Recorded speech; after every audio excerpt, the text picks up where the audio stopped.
Você ouve agora o projeto Leitura Gazeta do Povo.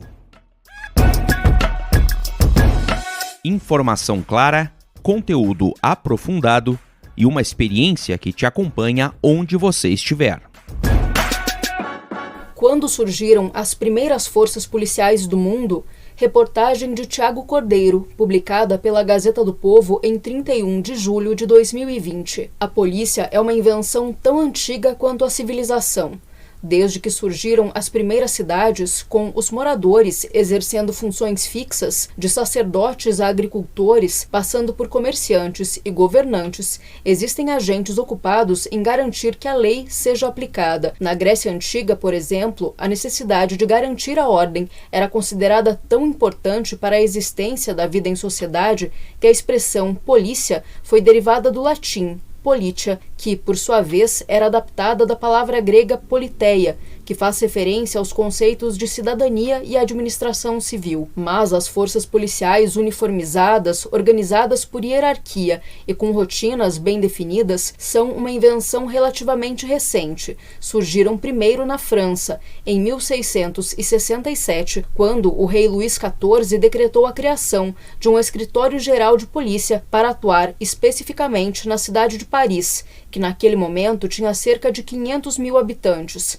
Antes disso, mesmo em cidades muito maiores, como Roma no século I, os homens da lei eram, em geral, mercenários contratados por empreitada, geralmente militares de baixa patente, que percorriam as ruas, especialmente durante a noite, em busca de criminosos, cuja prisão rendia recompensas em dinheiro, pagas pelo conselho de gestores da cidade, geralmente nobres ricos. Aliás, no Império Romano, depois que o criminoso era detido, a própria família da vítima era obrigada a bancar o julgamento. Cães e babuínos.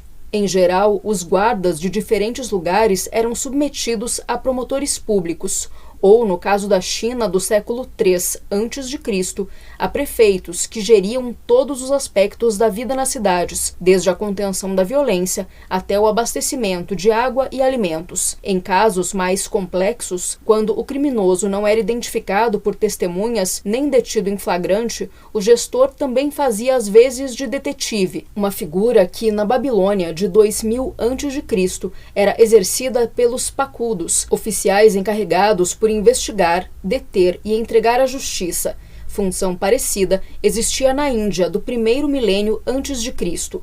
Já por volta de 2700 a.C., o Egito delegava a um juiz a atribuição de julgar crimes. Oficiais munidos de cacetetes de madeira fiscalizavam as atividades dos locais públicos, especialmente mercados e templos. Eles andavam acompanhados de cães e babuínos treinados. Os cães policiais, portanto, existem há mais de 4 milênios e meio. Já na Grécia, eram os escravos dos administradores das cidades que faziam as vezes de guardas. Eles faziam rondas, com turnos cobrindo 24 horas do dia, 7 dias por semana. Para evitar que esses policiais escravos organizassem rebeliões, atos de indisciplina eram punidos com pena de degredo. Em Esparta, os agentes eram fiscalizados por uma força especial, composta por agentes disfarçados, chamada cripteia. Diferentes regiões da África também mantinham sociedades secretas de agentes infiltrados. No Império Persa, os guardas eram também os detetives, os juízes e os executores das penas.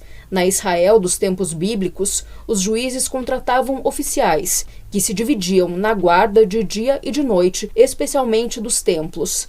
Essa organização também seria observada nos principais impérios americanos que existiram antes da colonização europeia, como os maias, os incas e os astecas.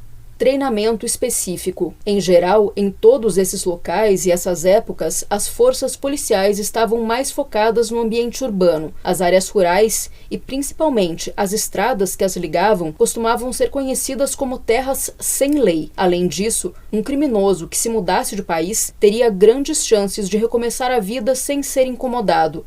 Na Europa da Idade Média, os principais feudos tentaram lidar com esse problema criando agrupamentos de vilas, que dividiam os custos para manter policiais fazendo rondas nas estradas. Os reis Fernando II de Castilha e Isabel de Aragão, 2 territórios da Península Ibérica, chegaram a formar uma Santa Irmandade, dedicada a policiar todo o território. Ainda assim, era mais recomendável viajar em grupos com seus próprios seguranças contratados. A partir do século XVII, o modelo desenvolvido por Luís XIV começou a se expandir, primeiro na Europa, depois nos demais continentes, e ao longo do século XX tornou-se padrão global. Existem em todos os continentes, em todos os países, constituições minimamente sólidas, forças policiais vinculadas ao Estado, de ordem civil ou militar, uniformizadas, treinadas e remuneradas, atuando para garantir a ordem pública, independentemente, ao menos em tese, do poder aquisitivo do cidadão. No Brasil, esse modelo se instalou em 1809, em consequência da transferência da capital do Reino Português para o Rio de Janeiro. Quadrilha da Mantiqueira. Primeiro surgiu a Guarda Real de Polícia, cuja estrutura influenciaria o surgimento das polícias militares. A primeira província a criar seu próprio corpo policial foi Minas Gerais, em 1811. Esse corpo policial, formado por militares, era subordinado à Intendência Geral de Polícia da Corte, o primeiro órgão administrativo criado no Brasil, com o objetivo de centralizar a gestão das forças policiais. Antes disso, durante o período colonial, eram os senhores das terras que cuidavam do policiamento e do cumprimento da lei. Nos Estados Unidos, por exemplo, a inovação criada pelo rei francês chegou bem antes, e ainda no século XVII, as maiores cidades já tinham escritórios de polícia, com xerifes organizados e subordinados que recebiam treinamento padronizado. De toda forma, o sistema vigente no Brasil colonial funcionava suficientemente bem, ao menos nas cidades. Já nos caminhos, entre os ambientes urbanos, os viajantes estavam sujeitos a ataques constantes de grupos criminosos. Nos caminhos entre São João del Rei e Vila Rica, por exemplo, no auge da exploração de ouro em Minas Gerais, os viajantes eram constantemente atacados pela Quadrilha da Mantiqueira, liderada por um criminoso conhecido pelo apelido de Montanha. Foi preciso que um fazendeiro rico da área, Coronel José Aires, contratasse um grupo de militares, em 1783, para localizar e desmantelar a quadrilha. Quem conduziu a operação policial foi um alferes chamado Joaquim José da Silva Xavier. Você ouviu a reportagem Quando Surgiram as Primeiras Forças Policiais do Mundo, publicada pela Gazeta do Povo. A leitura é de Cristina Cessiucchi.